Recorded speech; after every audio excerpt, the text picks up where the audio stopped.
The dog and I have a simple arrangement.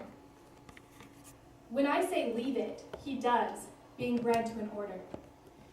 It being a bit of cake, or another dog's shit, or his own. The dog and I always walk after dinner. Just us and the cherry trees.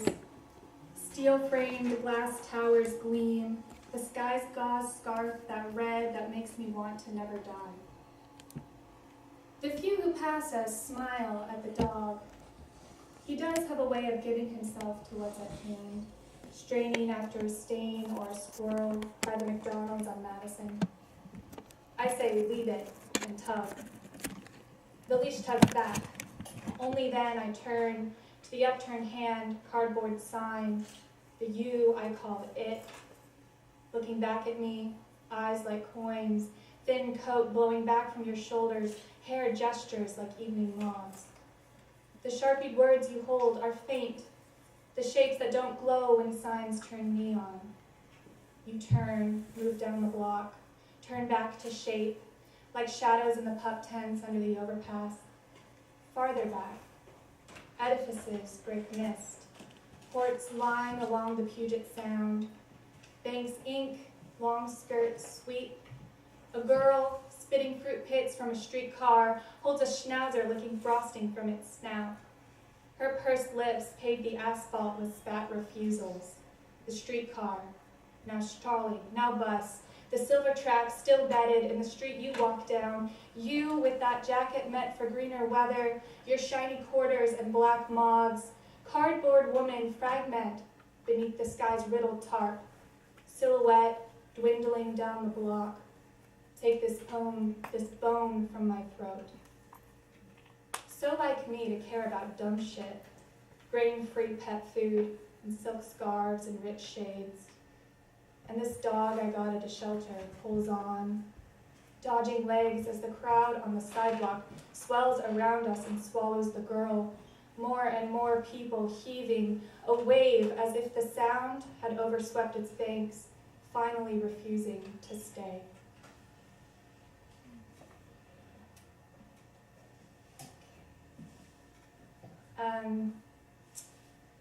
I've been writing a lot of poems about my grandparents.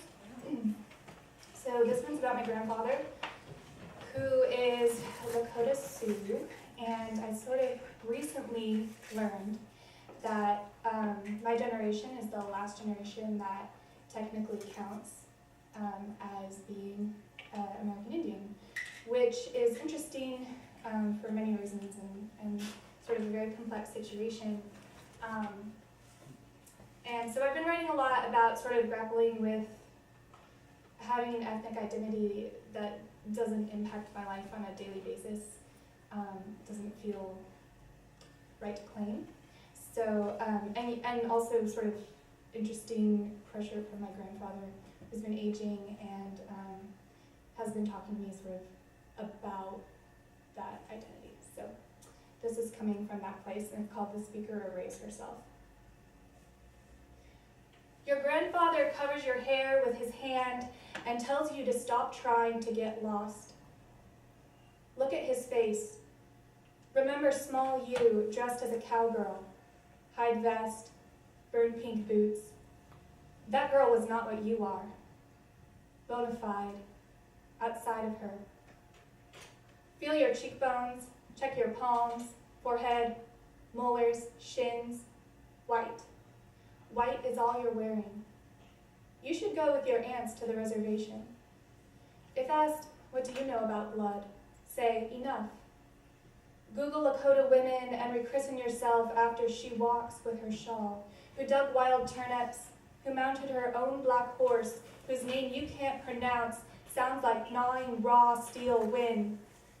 Unhorsed, unbraid your hair.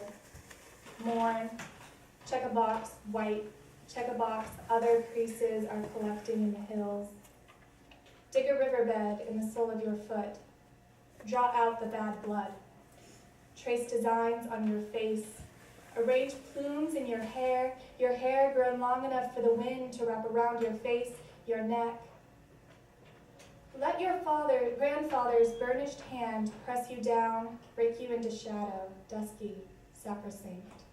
Do what he says they did to your great-great-great-grandfather. Row into the Atlantic. Order. Sign the treaty. Don't sign it. You don't deserve to observe the terms. Hold a quantum of ocean over your head. Now drop it.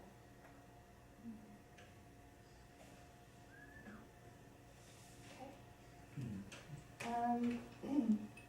Just a couple more. This is called Between Here and the Hereafter. And I wrote this after I went to the bar, because I had a challenge to myself where I had to write about places that I felt I couldn't write poems about. So I wrote a poem after going to the bar. Great story. Okay. Between here and the hereafter. I promise not to lose my keys again. Somewhere between well drinks and chain links, between mistaking a plastic bag for a bat and rattling the car door, my hand emptied. I can't tell where, besides the broke open redness of honeysuckle scaling the fence, I ache. An oil spot, the bat's splayed membrane, the dog hunched at the lot's end. Retrace your steps, they say, but I'm better at waiting. Tonight, her fingers cradling a cigarette, a friend told me she and the man she lives with have chosen a girl name for in case they ever. Reaching through smoke to unsmudge my lipstick, her thumb hedged my mouth, then drew back, streaked red. As I watched, she wiped it clean on a cocktail napkin. Hell's other people, we say, inviting ash into our mouths. How do I care for what I have while expecting its ruin? I have been a fence, and I have been the diamonds of light punching through. As the dog rises into a man who is tying his shoe, who's walking but not to me, I am afraid. Less of myself than of a dive bar filled with no one looking for my face.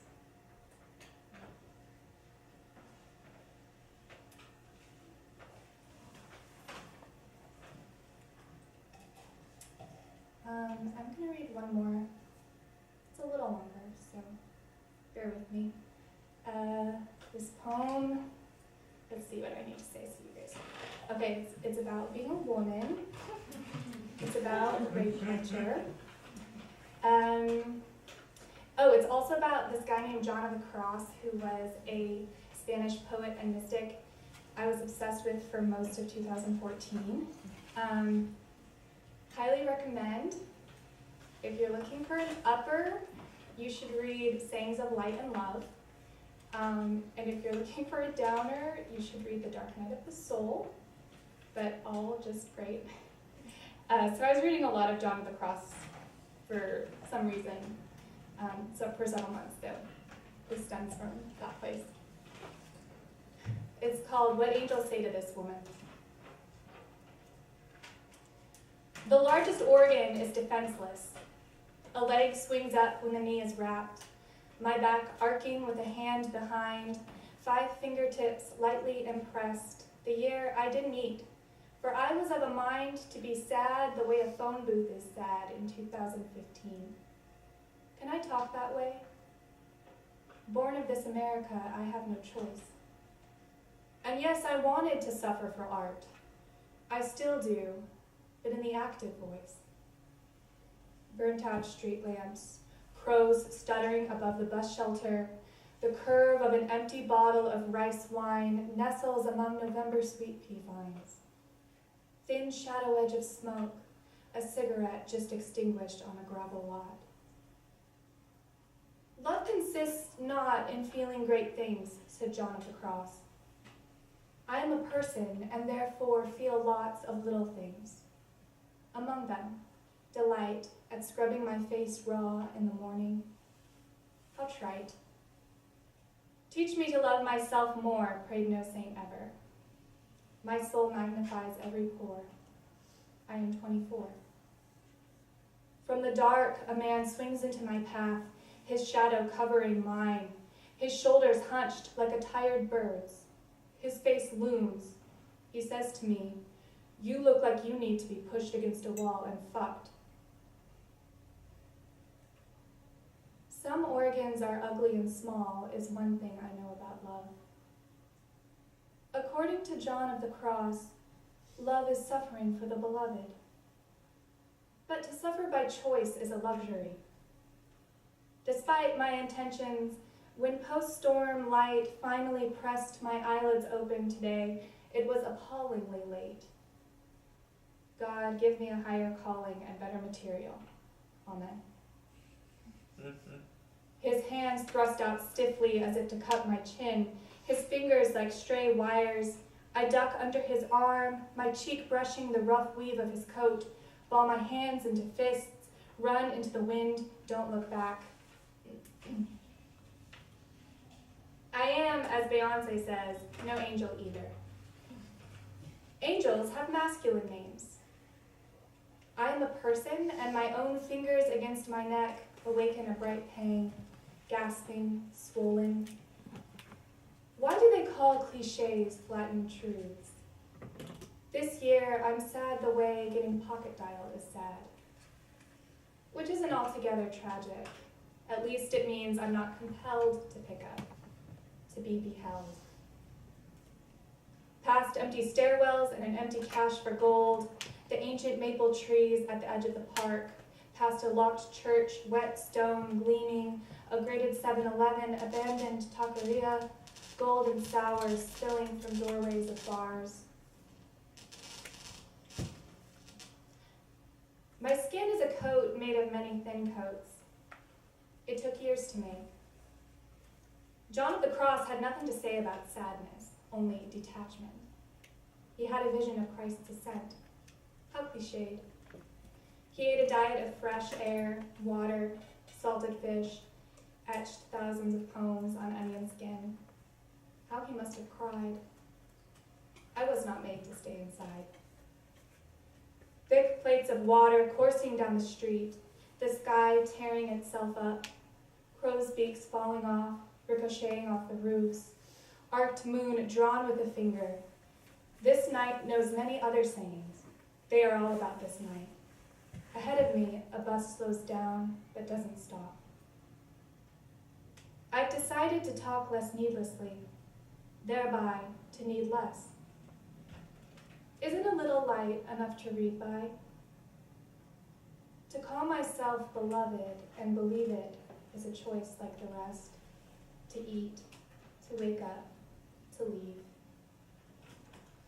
The boxman is pushing my hair around. I want to write, mine are the heavens.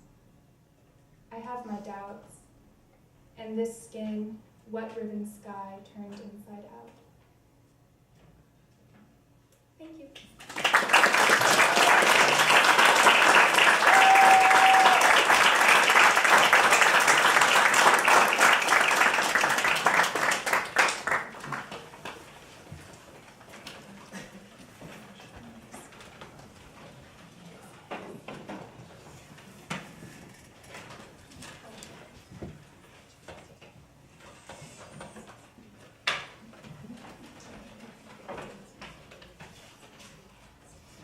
Happy New Year, everyone. Happy New Year. Thanks. My New Year's resolution was to muster the energy to go to the dentist. That's mine too. Yeah. Which leads me to our next reader, Natalie Bickman. No, not quite yet. I have this it's called a free write here. It's going to be my comedic prop for this evening. Because according to one University of Washington English 131 student, whose name I will not mention due to FERPA laws, the essay is easiest to teach, easiest to write, easiest to grade, and quickest to read. Essays are the easiest. Obviously, this student has not encountered Natalie Bickman. It would not occur to this English 131 student to write the kinds of essays that Natalie has been submitting to our workshop. In these pieces, Natalie has explored loneliness and hunger, privilege and inequality, and the bummer that comes with buying a house. Or more than one house.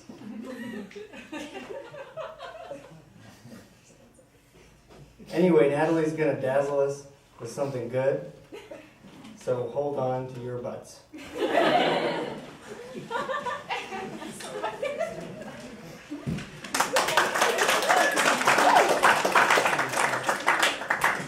Thank you, Tim. So I'm going to be reading some fiction tonight and not an essay. This summer, after I came back from a lovely 7 weeks in Rome, I was doing a lot of research on the housing crisis and my essay project that's related to that, but all I could seem to spend time working on was fiction. And this was a story that came out of that and that I'm continuing to work on. And I should say, it has a first-person narrator who's not me, but a 16-ish-year-old girl named Caitlin, who's looking back at when she was slightly younger and had a scandalous vacation in Florida. So inside the beach bar, I lean across the sticky wooden table and snag a gulp of hard lemonade out of eye shot of the bartender. It tastes like lemon head candy crushed into cough syrup, but I don't care. This is alcohol, and I'm drinking it in public. If I knew enough to know what a buzz is, I would know I was buzzing. But I'm just 14 years old, a baby who hasn't even made her way yet into the wide world of high school, so I don't know shit. I don't know enough to recognize how sleazy this bar is, not even withstanding the wall of wet t-shirt contest photos beside me, autographed by girls in push-up bras with names like Mandy and Kiki, wannabe Hooters girls with Orange Julius spray tans. At this point, I've never been to Hooters. I probably haven't seen the commercials on television yet. My friend Dominique, who's 15 but looks twice my age as a result of some combination of genetics meets black magic, snatches the drink back from me and takes a long, noisy slurp from the straw. From the corner jukebox, a new song begins to play, the signature 3-chord chomp of 80s hairband metal. Van Halen, 1983, Panama. Couldn't be easier. I'm going to win this bet of jukebox Guess Who game with Dominique and begin to earn back some of the money she squandered on junk food during our last days in Florida. I point to a turnip-nosed man in a truck driver hat waving the bartender over for a refill on his drink, and Dominique groans. It was definitely him, I say. Why do you always get the easy ones? I guess you just got a lucky daughter. I fight hard to keep my obsession serious. You should be prouder of me, Mom. Meanness lights up my face, but I can't help it. She spent nearly $200 of my babysitting money that I earned changing soggy diapers and letting my arms serve as a chew toy for the homesteader's vicious toddler twins. And now I'm having to use these stupid little games to slowly win the money back. Dominique sucks her teeth. Initially, she was pleased by our mother-daughter bar charade and the freedom it granted her to buy alcohol. But the initial pleasure soured when she realized it's one thing to be mistaken for over 21, and something else entirely to be mistaken for a full-grown, day-drinking woman with a teenage daughter in tow. Anyone could have requested that song, Dominique says, refusing to grant me easy victory. This is so stupid. I squeeze my eyes shut and listen. That guy with the extra long, glossy blonde hair who really looks like a chick from far away is belting out Panama over and over again at the top of his lungs from the jukebox. I can see him in the music video, leaping forward with his guitar pressed to his crotch. I know Dominique knows I'm right. She's just being difficult, but if difficult were a school subject, Dominique would be in community college by now. You've got to do your due diligence if you want the credit, Dominique says, thinking I'm going to chicken out. A live wire of hurt vibrates beneath her husky vocal cords. If being relegated to mom status weren't enough, I've been kicking her butt at the jukebox game all week, and she's getting sore about it. But what can I say? I'm good at remembering song titles and good at reading people. Sure, Dominique's parents paid for the hotel room and my airfare, but that doesn't mean she has the right to spend all my cash. Dominique hates losing, and most of all, she hates losing to me. In her mind, it's just like that National Geographic wolf poster that I keep hung over my bed. She's the alpha with her muzzle pointed defiantly at the sky, while I'm the beta slobbering in the mud. I'm the sidekick, the tag-along, a tween who looks close enough to my real age to raise immediate suspicion in a bar, even after all the black eyeliner I've applied. On a good day, I fill out to an A cup. My braces were removed earlier in the year, but I still feel paranoid after eating salad that something is stuck in the phantom wires. But I'm not going to let this round of the game go. I walk over to where the man in the trucker hat is seated at the bar. "Excuse me, sir," I say. "Do you know whose song this is? My mom over there? Well, she just loves this song, but she doesn't know who plays it." The man stares at me like I'm some alien life form that's been dropped into this bar from a strange mothership teeming with pineapple-body-soaked mall rats, but then excuses me for my age and ignorance. "I bet you've never heard of David Lee Roth," he says, shaking his head. "I've been waiting since lunch for that song to come on." After I return to the table, I haunt Dominique a bit with approve, gloating on my winning streak. This kind of gambling arose not only from my need to earn my money back, but also as a way to wheedle away time between dips in the toxically chlorinated pool and air hockey tournaments in the hotel game room. Yes, this is vacation, and yes, we've escaped the moody grays of the outer Chicago suburbs for white sand beaches, but still, we're bored. St. Pete Beach in August earns its moniker as God's waiting room, except for we see more recovering drug addicts than silver-haired retirees out on the beach. The only teens or preteens we see are surrounded by hordes of grandparents and parents and blubbering younger siblings. The college crowd is all but non-existent. Not an iota of spring break madness is to be found. I can just imagine MTV's Carlson Daly whizzing past in his hot tub limo on his way to Miami, shaking his head in consternation at the lameness that we endure here. And to think I've lost a year of babysitting money to this. I may be only 14 years old, but I can sniff out that cover doesn't matter much here. I finish off the hard lemonade with a triumphant slurp. "I'm not adding to this wind to the tab," I say, the wooziness of the alcohol awakening in me a sudden, maddening lust for sugar. "I want a Dairy Queen Blizzard. Now." "No, I'm low on cash," Dominique says. "A Reese's Blizzard," I say. "Extra peanut butter cups. Ask your parents." Dominique nervously taps her foot beneath the table. From across the bar, a 40-ish man with slicked back hair tips his drink toward her and winks. Ignoring the reptilian come-hither waggle, she turns her face toward the window overlooking the sun-drenched empty parking lot. The air conditioning kicks into Arctic freeze gear again, muting the song from the jukebox, and I half expect a dusting of snowflakes to sprinkle down from the grills of the overhead vent, mossy with decades of bark funk, to shiver over us like a shaken snow globe. I don't know whether or not to feel jealous of how Dominique can sit at a bar and openly drink alcohol. If you would have asked me that question a few weeks earlier, I would have said, sure, of course, I'm very jealous. But now I've had a week to analyze the repercussions of what I've taken to referring to in my head as advanced AIDS syndrome, and I'm just not sure anymore. I'm certainly not jealous of the kind of men she's attacked during her stay here. Gap-toothed, stringy-haired beach bums with tired eyes and shaky hands. And I especially don't like how their gazes wander from her face to her boobs and just remain stuck there as if some magnetic force won't let them look away. The man with the slicked back hair waves again, and this time I don't let it go. "You've got another boyfriend, Mom," I say. "You're quite the looker. You're a knockout. I bet he thinks you're gorgeous." "Stop calling me Mom," Dominique hisses, almost loud enough to blow our cover. She shoves the empty glass back on the table and stands up, all 6 feet of her hulking over me. And even though she's only older by me than 4 months, I get intimidated by her Amazonian proportions. And just like that, I'm reduced back to being the beta wolf, whining with its ears pressed back. I shut up until we are outside in the broiling August heat. Dominique's parents, the Millers, had chosen me to be the good girl, the nice friend who would help keep their stubborn and preternaturally physically developed daughter in check during their 2-week vacation in Florida. That's why they put out all that cash to send me here. Of course, what they didn't know is that I'm really not that good. Mostly, I'm just a pushover, although lately, I'm growing tired of being pushed around. But the Dominiques were right. They have a lot to worry about when it comes to Dominique, more than they even realize. Thank you.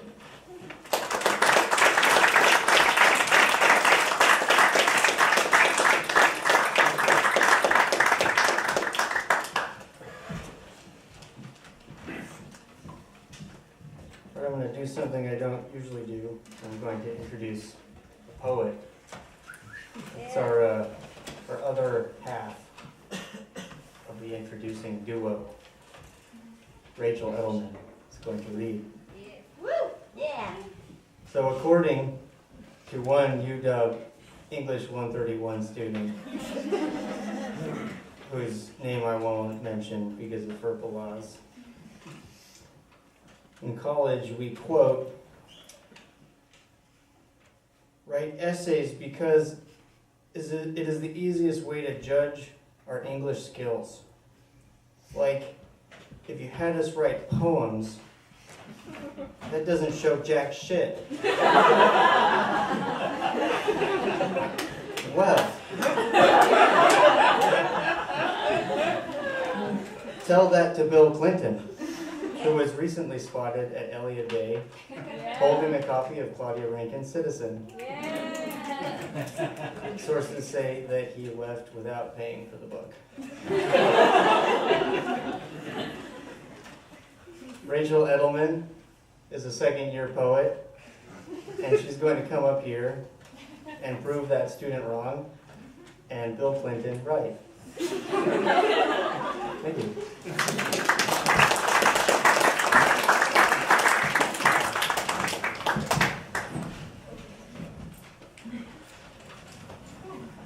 Man, I don't know what Bill Clinton's right about, but in that case, but yes, thank you.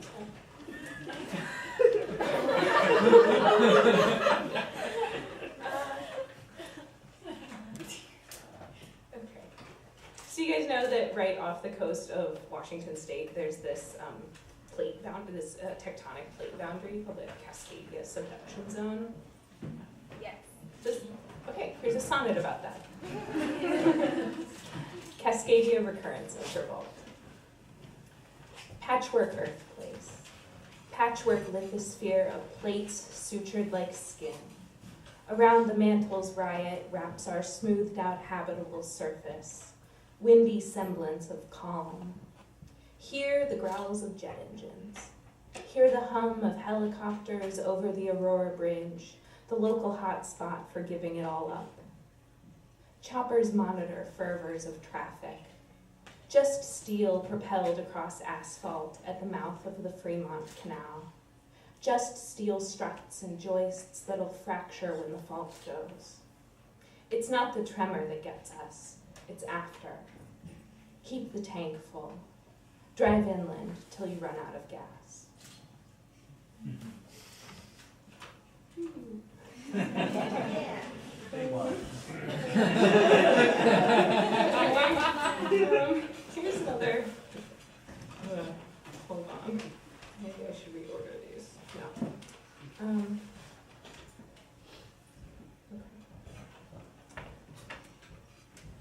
The boy on the beach. My mother used to mutter we'd never be safe. We must be safer than they were.